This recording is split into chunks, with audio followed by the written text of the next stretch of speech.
You keep saying you need, for survival, you need community. And so share with us how to build a preparation team or a community, or however you want to call it. Well, we actually touched on it a while ago when I was sharing how the book of Acts really gives us the example of what we're going to see in the end days. It was literally, the book of Acts was the beginning.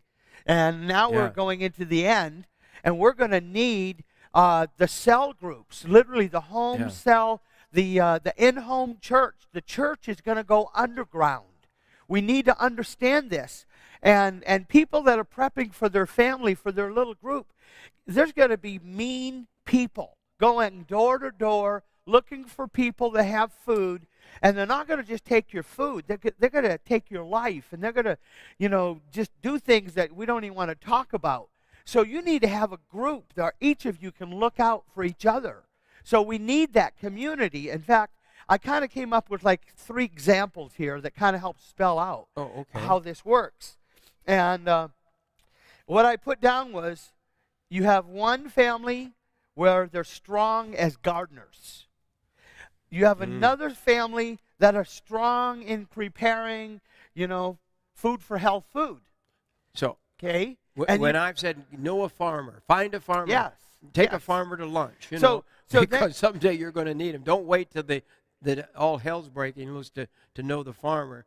Be nice to him ahead of time. Okay? Yes. You've got another family where they're ex-Marines and they're really good for security. But now here's where the weakness comes in.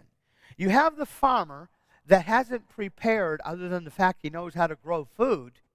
And what happens is they have a really bad growing season, and because he didn't have any prep food, his family starves to death.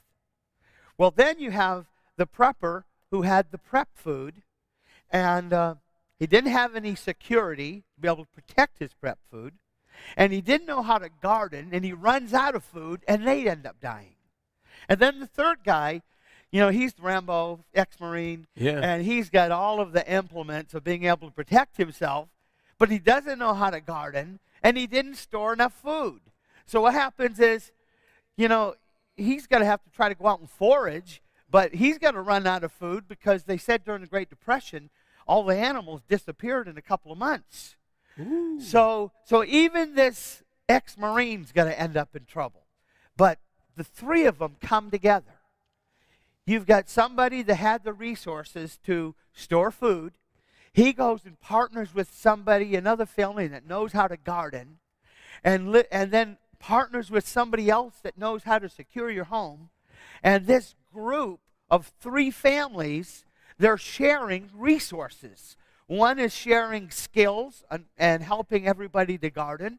The other one, instead of prepping for your family of 4, you prep for a family of 12 because you brought in 2 other families and you created a community and you end up all surviving. Because let me tell you, if you don't have a big enough group to watch over 24/7, daylight and dark, you eventually have to sleep. And if you don't have enough people to cover the bases, you're in trouble. Now, let's name some of the people that would be good again in your group. I don't know if you said doctor. I think you said doctor. I always say we have a doctor on our RNs. board. Doctor, nurses, farming. You talked about that. Carpenters. Boy, anything. You need all skills, really. You need to have a community, a Christian community. And I always talk about my home church, but that's what they did in the Great Depression. And they survived so well because they all had a piece of the puzzle. Is there people you should avoid in your group? Well, I mean, I don't know if you can pick or not, Well, one thing we're skipping over is that there are some people that are not going to bring a lot to the table. We still have to be mindful of them. I've seen some preppers teach that if the people you're bringing in, if they can't contribute something very meaningful, then you're not in. But that's not the way Christ would do this. No, you have to take care of sick people. Yes, you've got to look out for the elderly.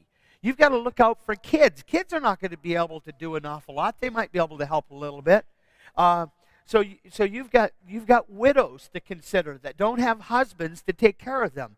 So it's like when you're prepping, if you really want to be used of God, then you need to be preparing on a large enough scale that you would be able to minister to the needs of those that can't put anything on the table. I read some of the things you've written over the years, and one of the things that you said something about troublemakers. You don't want troublemakers, but how in the world, some people are just naturally ornery. How are you going to keep troublemakers out of your group? What I wrote down in my notes is that we have to use wisdom in who we allow to come into our group. And I listed 3 little categories, and I'll say a little bit about this.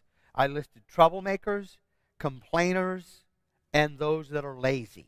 Complainers and troublemakers will literally make life miserable for everybody in your group. They can literally cause a mutiny in your group. They could all get together and say, you're not feeding us enough, and da-da-da-da, and you could just have huge problems. And you want me to tell you something? But there's an example in the Old Testament where they had a survival group, and they had problems in the camp. And it was Moses, and it was Korah, and he was literally causing so much dissension, and that they were going to literally just ruin the group. And Moses had such a big heart, they didn't have the heart to kick him out. So God opened up the earth and swallowed him. Ooh. But some people, their heart is too tender to do what you have to do. And that would be my problem. Yes.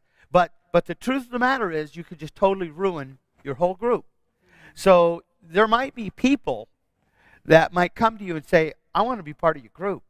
And if it's already desperate times, the wisest thing you can do is give them a grab-and-go bag with some food in it and say, you're going to have to grab this and go because you don't belong in our group. That's tough. It's tough. That's Oh, tough. my gosh.